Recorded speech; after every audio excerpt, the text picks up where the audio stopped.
இலங்கையில் வாழ்கின்ற அநேகமான எல்லா இனத்தவர்களும் உதவியை கொண்டு இன்றைக்கு கம்பளை நகரம் மீண்டும் உயிர் வாழ்ந்து கொண்டு மீண்டும் எழுச்சி பெற்று கொண்டு இருக்கின்றது.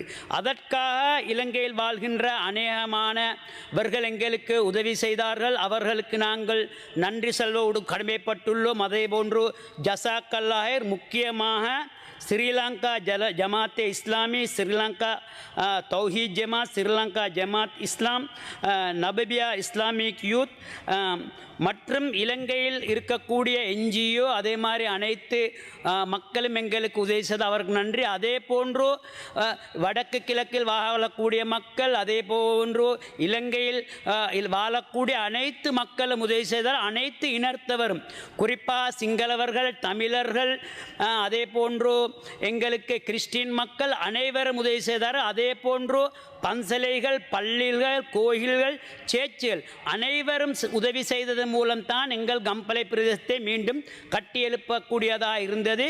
அதே போன்று நாங்கள் இன்னும் முக்கியமான விடயம் ஒன்றை இங்கே குறிப்பிட வேண்டும். எங்கள் கம்பளை பிரதேசத்தை பிரதிநிதித்துவப்படுத்தக்கூடிய பாராளுமன்ற உறுப்பினர் நாங்கள் கம்பளையில் எதையும் செய்யவில்லை என்று ஒரு பாரிய குற்றச்சாட்டை இங்கு வைத்தார். அதற்கு நாங்கள் பல இடங்களில் அரசியல் ரீதியாக பல உரைகளை நாங்கள் முன்னே பாராளுமன்ற உரைகளில் பேசினோம். அது சம்பந்தமாக சில யூடியூபர்கள், குறிப்பாக எதிர்க்கட்சியுடைய பணத்துக்கு அடிமையாக கூடிய சில யூடியூபர்கள் எங்கள் மீதும் ஃபைசல் எம்பி அவர்கள் மீதும் பாரிய ஒரு குற்றச்சாட்டை எங்கள் மீது வைத்தார்கள். அந்த குற்றச்சாட்டு உண்மை இல்லை என்றதை நான் இங்கு சொல்லிக்கொள்ள வேண்டும். நான் இந்த சபையிலும் பழைய வெளியிடங்களிலும் அனைவருக்கும் நான் நன்றி சொல்லியும் இருக்கின்றேன், நன்றி சொல்ல கடமைப்பட்டும் உண்மையிலே இருக்கின்றேன்.